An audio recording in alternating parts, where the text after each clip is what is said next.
ሰላም ጤና ይስጥልኝ እንደምን ሰነበታችሁ። ዛሬ በጉጉት ሲጠበቅ የነበረውንና በኦልድ ትራፎርድ የተደረገውን የማንቸስተር ዩናይትድ እና የፉልሃምን ጨዋታ በታክቲካዊ መነጽር እንመለከታለን። ማይክል ካሪክ የማንቸስተር ዩናይትድን ጊዜያዊ የአሰልጣኝነት መንበር ከተረከበ በኋላ እያሳየ ያለውን ነገር በእርግጥም የእግር ኳስ ቤተሰቡን ትኩረት ስቧል። 3 ጨዋታዎች፣ 3 ፈተናዎችና 3 ድሎች። ማንቸስተር ሲቲን በፈጣን መልሶ ማጥቃት፣ አርሰናልን በጠንካራ መከላከል፣ አሁን ደግሞ ፉልሃምን በድራማዊ የጭማሪ ሰዓት ግብ መርታት ችለዋል። ግን ይህ የካሪክ ጉዞ ዘላቂነት ይኖረዋል? በጨዋታው የታዩት የታክቲክ ክፍተቶችና ጥንካሬዎችስ ምን ነበሩ? አብራችሁን ቆዩ። በቅድሚያ ጨዋታውን ስንመለከት ይህ ከሲቲና ከአርሰናል ጨዋታ የተለየ መልክ ነበረው። በሁለቱ ታላላቅ ጨዋታዎች ላይ ዩናይትድ ወደ ኋላ ፈግፍጎ በመልሶ ማጥቃት ነበር ውጤት ያመጣው። በፉልሃሙ ጨዋታ ግን ካሪክ ቡድኑ ኳስ ተቆጣጥሮ እንዲጫወት የፈለገ ይመስላል። ይህ ደግሞ ለዩናይትድ የተወሰነ ተጋላጭነትን ፈጥሮ ነበር። በመጀመሪያው አጋማሽ ዩናይትዶች ጨዋታውን የተቆጣጠሩት ቢመስሉም ፉልሃም ኳስ ባገኘ ቁጥር አደገኛ እንቅስቃሴዎችን ያደርግ ነበር። በተለይም በሁለተኛው አጋማሽ የፉልሃም ግብ ማለትም ከኬቨን የተቆጠረው ድንቅ ኳስ የዩናይትድን የትኩረት ማጣት ያሳየ ነበር። ጨዋታው 2-2 በሆነበት ሰዓት በኦልድ ትራፎርድ የነበረው ድባብ ነጥብ ተጣለ የሚል ስጋት ያዘለ ነበር። ነገር ግን እግር ኳስ በትንሽ ዝርዝሮች የሚወሰን ጨዋታ ነው። ፉልሃም ጥሩ ተንቀሳቅሶ ነጥብ ይዞ መውጣት የሚገባው ቢመስልም የዩናይትድ የማሸነፍ ረሃብ ግን በስተመጨረሻ ልዩነቱን ፈጥሯል። ታዲያ ይህ ጨዋታ ዩናይትድ ገና ብዙ የቤት ሥራ እንዳለበት የጠቆመ ነበር። ሌላው በዚህ ጨዋታ የተመለከትነው የማይክል ካሪክ የጌም ማኔጅመንት ሲስተሙ ነው። የማይክል ካሪክን የአሰልጣኝነት ብቃት የምንመዝንበት ትልቁ ነጥብ በዚህ ጨዋታ ላይ ታይቷል። እሱም ቅያሪዎቹ ናቸው። በዘመናዊ እግር ኳስ አሰልጣኞች ጨዋታን የሚያነቡት በተቀያሪ ወንበር ላይ ባሏቸው መሳሪያዎቻቸው ነው። ካሪክ ባለፉት 2 ጨዋታዎች ማቲያስ ኩኛን ቀይሮ በማስገባት ውጤት ቀይሯል። ዛሬ ደግሞ ቤንጃሚን ሼሽኮን ተጠቅሟል። ቤንጃሚን ሼሽኮ በ90ኛው ደቂቃ ያስቆጠራት ይህች ድንቅ ጎል የድል ጎል ብቻ ሳትሆን የአሰልጣኙን ውሳኔ ትክክለኛነት ያረጋገጠች ነበረች። ኳሷን ተቆጣጥሮ በግማሽ ዞሮ ወደ ጎል የመታበት መንገድ የአጥቂውን ተፈጥሯዊ በደመነፍስ የመወሰን አቅም የሚያሳይ ነበር።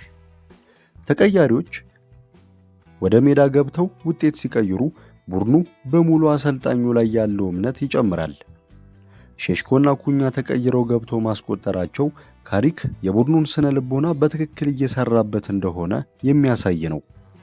ተጫዋቾች ቋሚ ሆነው ባለመሰለፋቸው ከማኩረፍ ይልቅ ተቀይረው ገብተው ልዩነት መፍጠርን እየመረጡ ነው። ይህ ታዲያ ለቡድን ግንባታ ወሳኝ የሆነ ምሰሶ ነው። ወደ ግለሰብ ብቃት ስንመጣ የዚህ ጨዋታ ኮከብ ያለምንም ጥርጥር ካሲሜሮ ነው። ብራዚላዊው አማካይ ባለፉት ዓመታት ከነበረበት የብቃት መዋዠቅ ወጥቶ ዛሬ በኦልድ ትራፎርድ የቀድሞውን ጀነራል ማንነቱን አስመስክሯል። ካሲሜሮ ዛሬ የነበረው ሚና መከላከሉን ማገዝ ብቻ አልነበረም። የቡድኑን የጨዋታ ምት ወይም ቴምፖ ሲወስን የነበረው እሱ ነበር። ከ40 እና 50 ያርድ ርቀት የሚላኩ ዲያጎናል ኳሶች፣ ኳስን ሳይመለከቱ የሚሰጡ ፓሶችና በአየር ኳሶች ላይ የነበረው የበላይነት አስገራሚ ነበር።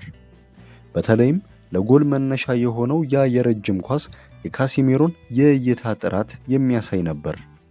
እሱና ማጓየር በቅጣት ምቶች ጊዜ በባክ ፖስት ላይ የሚፈጥሩት ጫና ለተጋጣሚ ቡድን ለመከላከል እጅግ አስቸጋሪ እየሆነ መጥቷል። ካሲሜሮ እንዲህ አይነት ብቃት ሲያሳይ የዩናይትድ መሃል ሜዳ ይረጋጋል። ኮቢ ሜኖና ብሩኖ ፈርናንዴዝ ነፃነት እንዲሰማቸውም የሚያደርግ ነው። ብሩኖ ምንም እንኳን ዛሬ እንደወትሮ ጎልቶ ባይወጣም 2 ለጎል የሚሆኑ ኳሶችን አመቻችቶ በማቀበል ጸጥ ያለ ነገር ውጤታማነቱም እንዳለ ሆኖ ትልቅ ስራዎችን ሰርቷል። የአማካይ ክፍሉ ጥምረት ለተከታታይ 3 ጨዋታዎች ወጥ አቋም ማሳየቱ ለካሪክ ትልቅ ድል ነበር። በመስመር በኩል አማድ ዲያሎ ያሳየው እንቅስቃሴ ለብቻው ሊወሳ የሚገባ ነው። የአሜሪካዊውን ተከላካይ አንቶኒ ሮቢንሰንን ሲፈትነው ተስተውሏል። የአማድ ጥንካሬ ኳስን ከእግሩ ጋር አጣብቆ በመሄድና በተከላካዮች መካከል ክፍተት በመፍጠር ላይ ነው።